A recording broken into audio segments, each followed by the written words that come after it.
Alright, so I made a little video and then I got a call from someone I met about 40 kilometers from Bila Tserkva. Bila Tserkva is the Ukrainian name. Yeah, I'm still used to the Russian names because I learned Russian and it's hard to change habits. So anyway, there's this road there, there's a road there, and in the middle is a walkway. You have this in other cities as well, in Zaporizhzhia for example. But here they have the nice bike path here. And they have all these pieces of art in the middle. It's very interesting. Not that they appeal so much to me. One did, but that was at the start of the other video. So this guy, it was very interesting. There are always things that happen on my trips, and almost all are positive. So what happened was, I thought, okay, had a bit of an issue with the ride yesterday. I thought, okay, I'm not going to go so far. So Bila Tserkva, 40 kilometers or so. Yeah, because I had a problem with the panniers. One of them was torn and I had to repair it with scotch tape, which is not optimal. And I had some issue with my knee. I didn't feel so great. I don't know why. Perhaps the sitting position, the right knee could be because of everything together. In the Netherlands, my bikes are all perfectly set up to what I want. Exact stem length, sitting position with the right set back or set forward. Actually, I like zero set back most of the time, sometimes a little bit forward. And with those stems, seat posts, the saddle as far forward as possible. And this was all going not so good in that respect here, because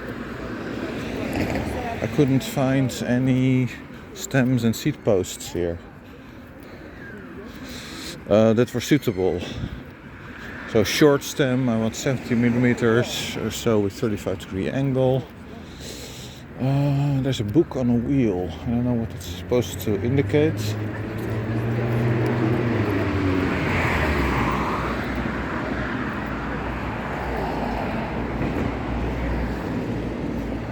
There's something there.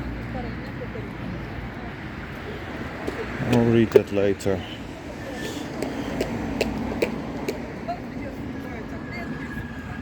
Huh. Interesting. Lion. That looks like the Dutch lion.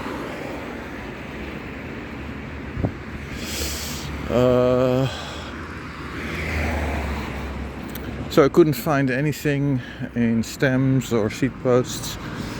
I will need to go to Kiev for that, to optimize the saddle position and the hand position. For long distance touring, that's important. So as I mentioned, I don't think the Sella Anatomica is really the best for slow touring. It's for fast touring. Yes, however, you can't really do that much in Ukraine. Often bumps in the road and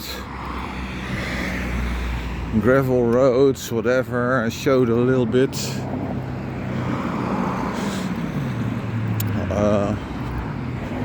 When walking around, but also riding on the cobblestones, for example. After Sienka. Another piece of art. So I have not been in this city before, so I thought I'd make a night walk just to have a look. And yeah, I'll probably go back to Kiev to sort out that bag, because I taped around it with sellotape scotch tape, the 50mm wide tape, and I put most of the heavy stuff in the other bag. But yeah, that's not okay. That shows you how much the stuff is tested here in Ukraine on those bad roads. I think it was the bag that I bought in Chernovtsi and not the one I bought in Kiev.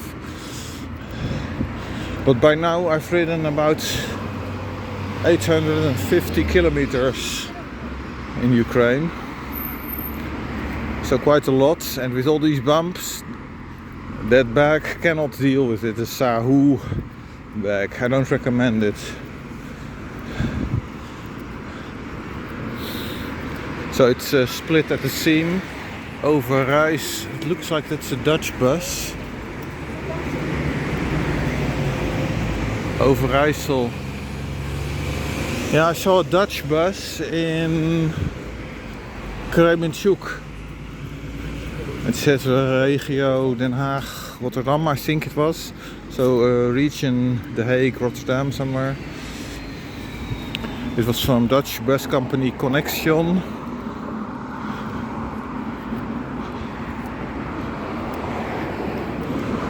With another piece of art.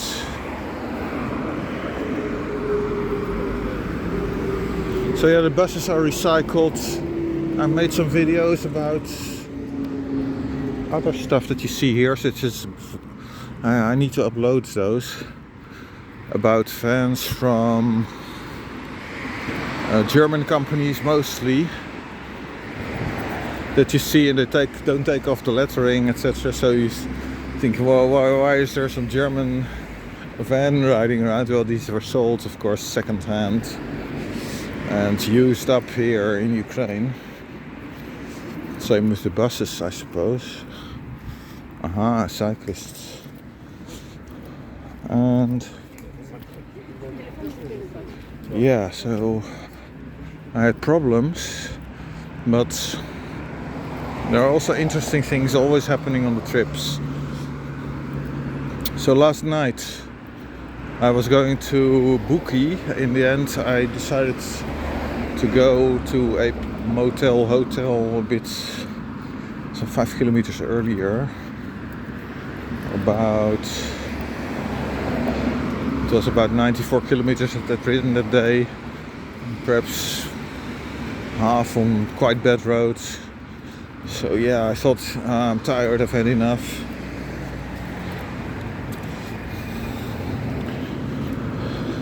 And before that, about 30 kilometers earlier, a car came riding beside me and asked if I was looking for a hotel or found one. And I said, yeah, I know a hotel in Buki, I saw it on the map, I'm going to there.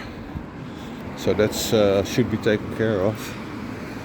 And he said, okay, everything fine. We talked a bit, and then he said, or his wife, I think, said in the rear of the car, would you like some apples? So he gave me 2 apples. This morning, it was actually, I left late. I left 14:30 or so. I was really tired after that trip yesterday.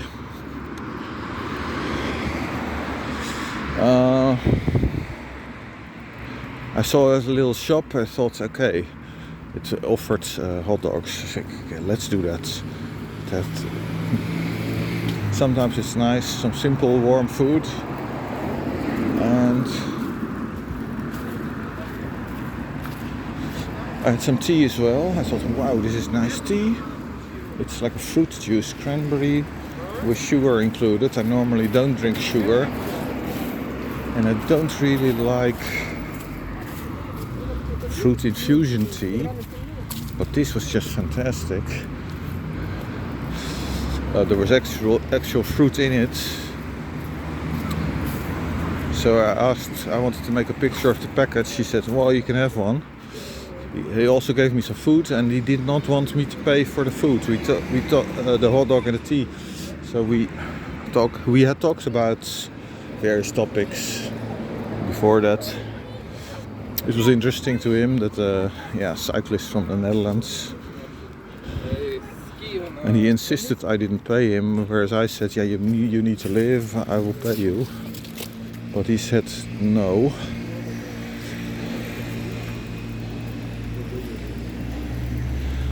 And yeah, these are things that happen quite a bit in Ukraine on my trips.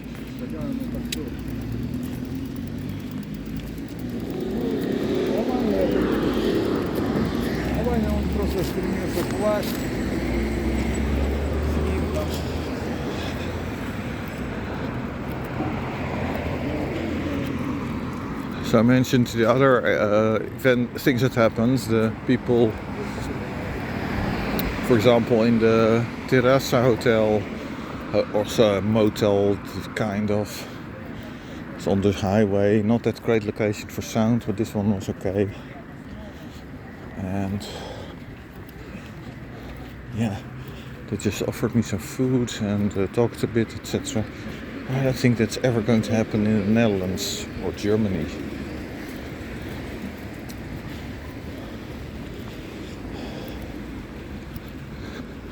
Maybe partially it's because I am there riding with a bicycle and it's uncommon, but on previous trips I've also had people help me, give food, etc. It's much more common there than in the Netherlands. In the Netherlands it's uncommon or unheard of. Yeah, or the guy who let me stay at his house. His mother, his wife, sorry, it was a bit like his mother because she was telling him about the drinking, the alcohol. He was a bit drunk. It was on the way on the halfway point from Czernivtsi to Kamianets-Podilsky. Should be a hotel there. I thought it was closed, and right at the time a guy came to me, said talk to me, and I said, yeah, I'm looking for a hotel. He said, yeah, you can sleep with me in my house.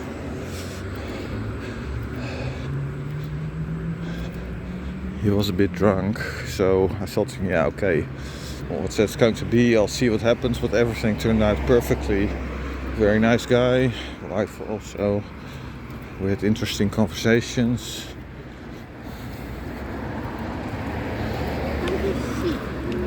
Yeah, these things happen. And it's interesting.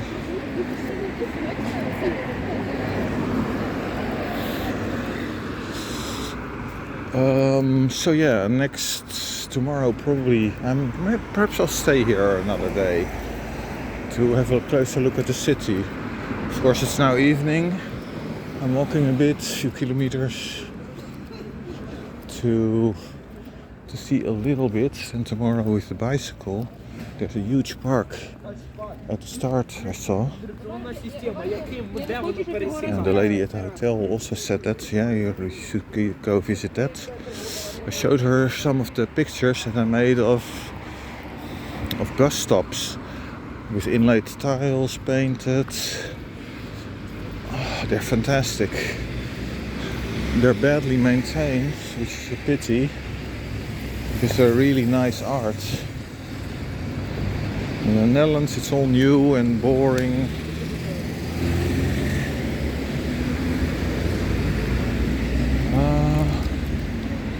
Okay, what do we have there?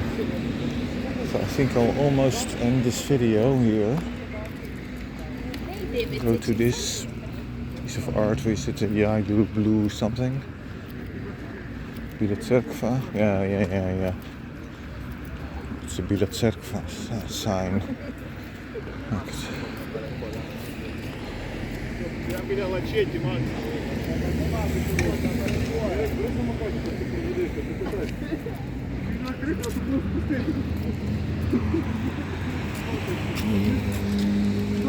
Electric scooter.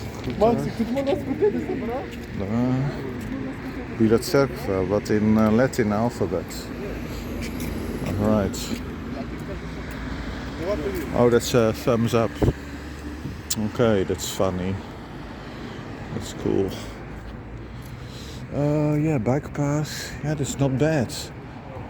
I may stay here one day longer instead of just going directly to Kiev, because I've never been in this city before. It's been on my to see list for ages.